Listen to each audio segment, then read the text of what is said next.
Good morning, everyone, and happy 2010. It's a new year, and I think I can say for many of us sitting in this auditorium, we're thrilled 2009 is over and we can get off to a fresh start.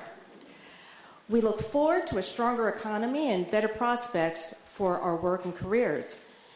Except for people who lived through the Great Depression of the 30s, 2009 was the most treacherous economic time of our lives.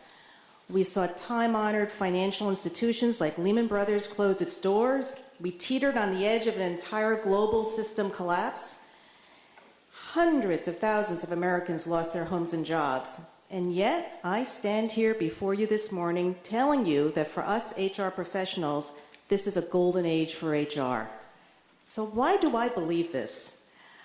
I believe this because when you strip away the regulatory, the economic, the financial explanations, the business and financial collapses essentially were stories of human missteps. They were the business outcomes of many poor decisions regarding roles, processes, and organizations. We know now that there are no superhuman beings who run companies and organizations. We know that companies and organizations work best when there are standards, systems that have checks and balances, and a diversity of perspectives enabling healthy debate within.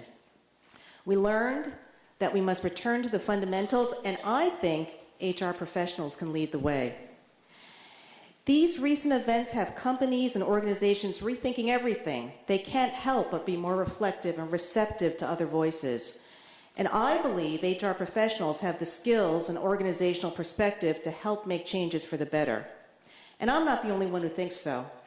You see HR leaders at the helm in more progressive companies and organizations, and there was an article, maybe you saw it in last month's Wall Street Journal, in which the search firm Spencer Stuart says major U.S. companies increasingly are seeking out executives with HR expertise for their boards. Their experience shows placement of HR executives on U.S. boards has doubled in just a few years.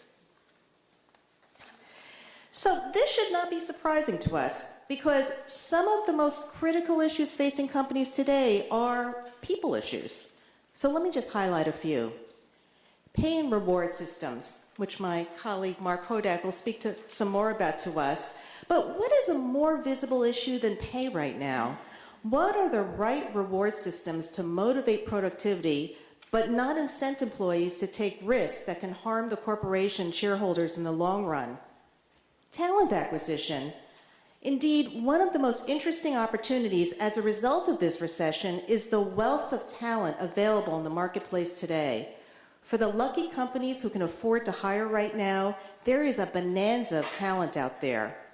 So which companies are going to be the most opportunistic and creative in capitalizing on all the young people that are in the marketplace today? Almost 1 in 5 young adults ages 16 to 24 years old are unemployed right now. That's almost twice the national average of 10% unemployment. It is my belief, too, that this recessionary period will affect young adults' attitudes about work and companies permanently. So which companies will be best able to internalize these changes and retain the best of these young employees when the economy finally recovers? So far, I've talked about subjects that fall within the traditional boundaries of HR, but what about beyond those walls? I think one of the most fascinating questions raised by events of the past 2 years is about boards of directors. Is it realistic to think that board members, many of whom are corporate CEOs themselves with the responsibility of running their own large, complex, challenging businesses, have the share of mind and time to fulfill their all-important governance roles for other companies? Maybe you were astonished like me last year about the reaction of the interim chairman of GM. He needed to name several new directors to the board, and he was surprised by the directive to use an executive recruiting firm because he felt he could fill the seats from his own professional network. This is a sad reflection of the fact that there still is a very closed system for recruiting for boards. Overall, can we say this is serving employees, customers, and shareholders well?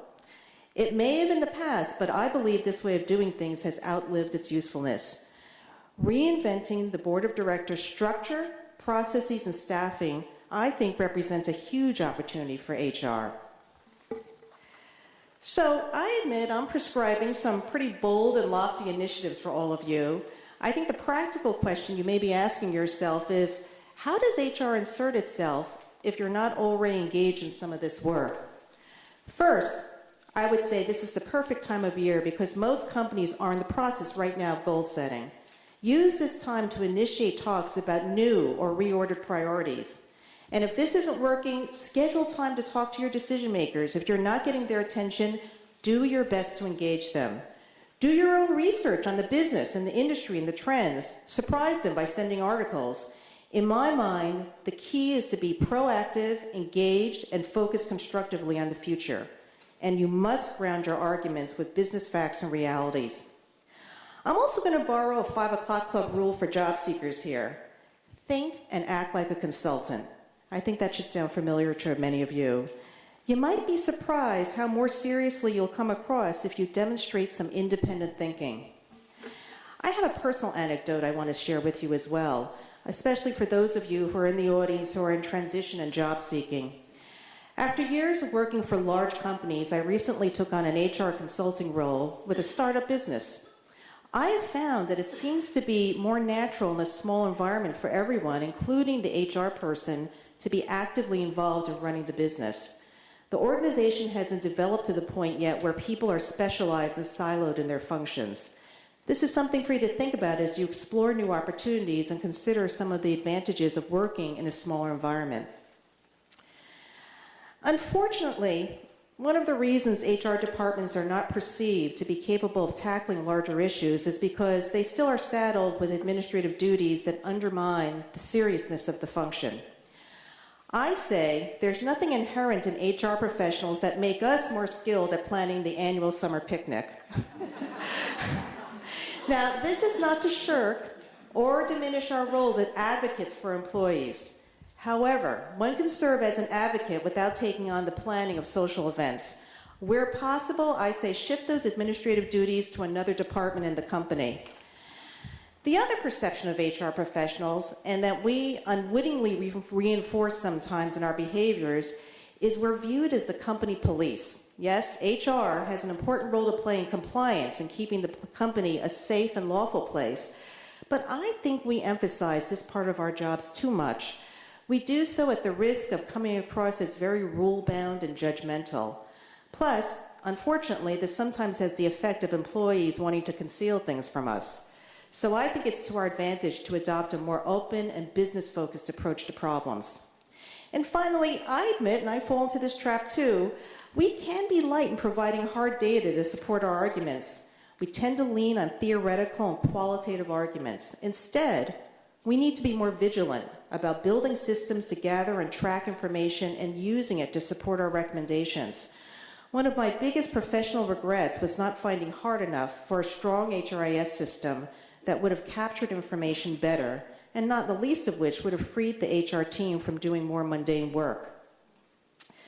So, having taken you down this trail of what we can do to strengthen our HR function and enhance the perception of work, or the perception of our role, I do want to acknowledge that there are many companies out there that are shining examples of HR leadership.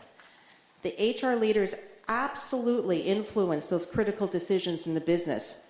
The problem here in 2010 is that there aren't enough places like that today. And I believe businesses and organizations suffer in their performance as a result. So we sit here, we're hopeful, we're on the verge of an economic recovery, but no one is confident yet. So I think HR professionals need to do their part. I admit that these recommendations I've just talked to you about today are not easy to take on. As an HR professional, I know exactly how hard it is to speak out against the status quo when sometimes you yourself are a bit of an outsider. And the other point I want to acknowledge is that HR professionals themselves have been really badly hurt by this recession. There are many, many unemployed HR professionals right now who are struggling to find work and would love the professional challenge of influencing top decision makers, but cannot. However, I do believe this is a special time in our history and profession. Recent events are making organizations more reflective and open to new ways of doing things. And I say HR professionals have the skills, experience, and special roles in companies to make a very powerful difference. So, My 2010 wish and challenge to all of you is to seize that opportunity. Good luck and thank you.